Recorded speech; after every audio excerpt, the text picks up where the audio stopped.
of them I can talk about. And all these things used to be in the world. You know, some time ago we used to say, he's in the world. How many times do you hear that thing again? And that's because the world has come to church.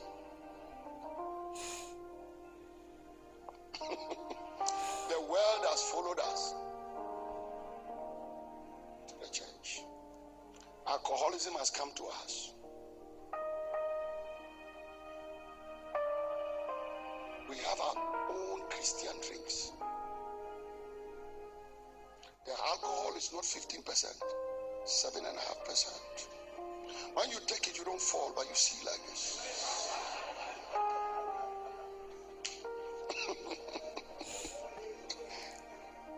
And they'll come to you and say, Pastor, somebody approached me and said, Pastor, what do you drink? No, I was drinking Fanta.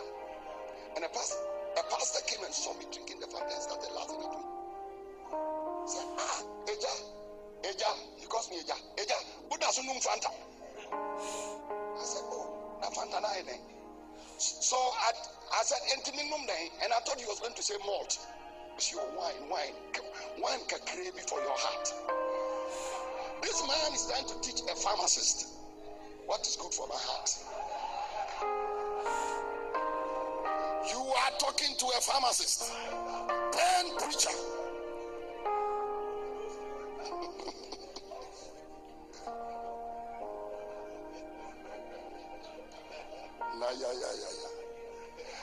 Number 2, idolatry. And let me add idolatry, cultism, and witchcraft. It's another challenge. Idolatry, cultism, witchcraft. People are practicing all kinds of idolatry in our churches. The cults have rebranded themselves and come to the church. The witchcraft, we are practicing it with all kinds of manipulations. Number 3, independent spirit.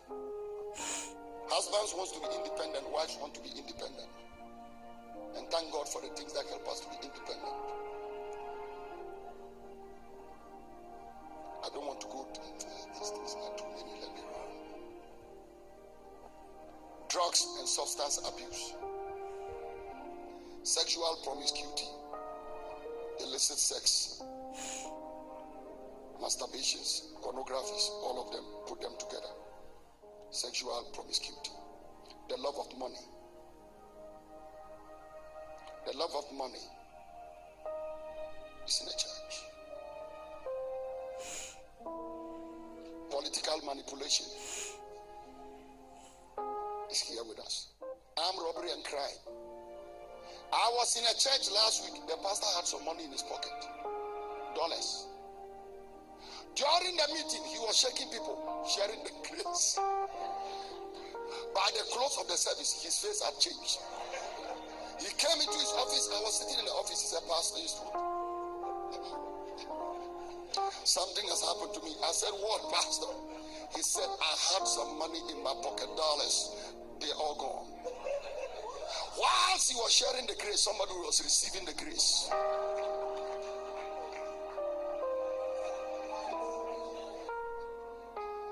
Armed robbery, crime in the church. Rape. People are raping. Men are raping their wives. Wives are raping men. People are taking advantage of young ladies who are living with them in their homes. All kinds of stuff. Head pastors are raping secretaries. Secretaries are raping their pastors. In the church.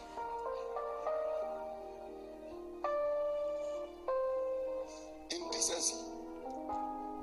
Indecency in many ways. In dressing. These days you can go to church and you can look at some of the ladies 2 times. You look at them, you have to make the sign of the cross and say, help me, Jesus. It's the wrong place to be. I don't believe in strict dress lines, but I believe there should be some modesty. Music. Indecent music. Somebody was preaching and raised a song, Ajuaye, Ajuaye, in a church, and started dancing, a preacher, and some of the members joined him in the church.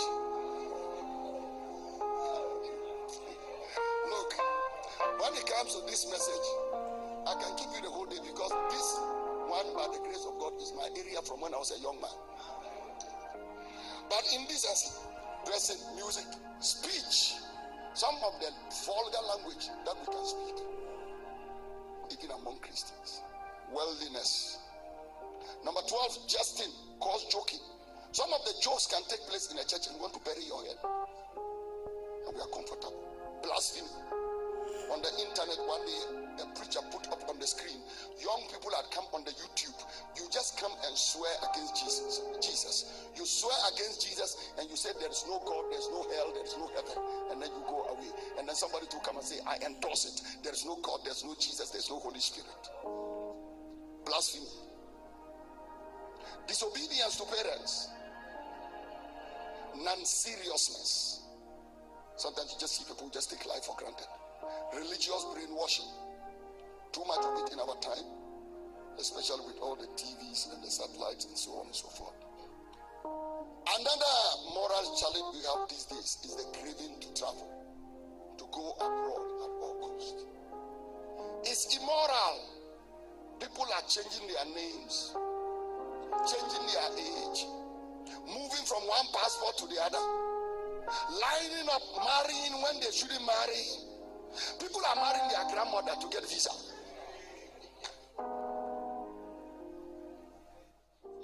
Some allow drug dealers to use them.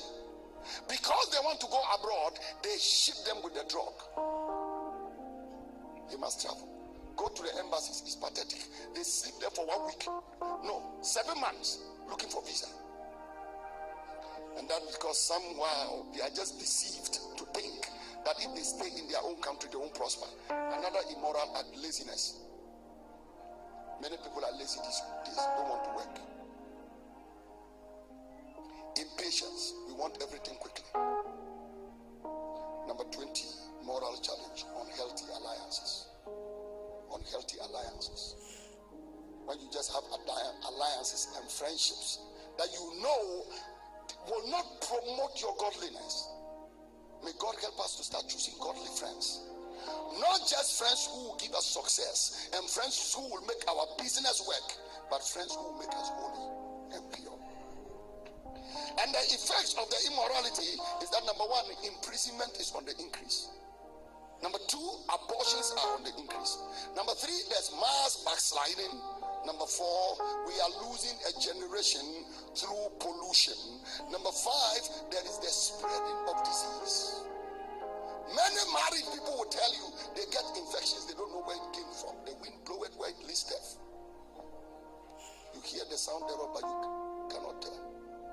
Women all of a sudden especially have infections. The men go and do whatever they want. And because they are external beings, they get away with it for some time. But the woman, as soon as these viruses and bacteria touch you, you just go down. Because of the nature of the act of sex. The woman is more vulnerable than the man. Men are bringing all kinds of things to their wives. Women are bringing all kinds of... These days, the people don't mind if you are married or not. As soon as you tell them I'm married, they say, it's you I'm talking to, I'm not talking to your husband. That is where we are. The dispensation of Sodom and Gomorrah has descended on us. God have mercy. Disease, poverty. Most of the financial problems we complain about are a result of sin. Loss of property, loss of lives. Those are the things sin can cause. Number 9, the weakening of the educational system. A lot of the young people in our educational institutes don't learn anymore because of immorality. Here again, you can't talk about it too much. Most of the young ladies don't study. They do something else. Sometimes they run after men the age of their fathers. The young men too don't study because there are women who are prepared to pay them to do all kinds of lewd stuff. Some time ago, it was very comfortable to think that these things were happening just in the world. But I tell you, in the church, the thing is there. national and domestic insecurity, bondage. Some of the things you start, you may never be able to come out of them the rest of your life. You may experiment a certain sinful act, and for the rest of your life is stuck with you. Number 12, weakening of the family structure. Number 13, instability and lack of concentration. When you walk in sin, before long, you can't concentrate on your ministry, can't concentrate on your family, can't concentrate on your job. Instability, lack of concentration. 14, demonization, witchcraft. He that is joined to a harlot becomes one flesh. And if you make a mistake and sleep with a woman who is a witch, you become a witch. You sleep with a wizard, you become one. And some of these men, the kind of things they do before they come and pick you up,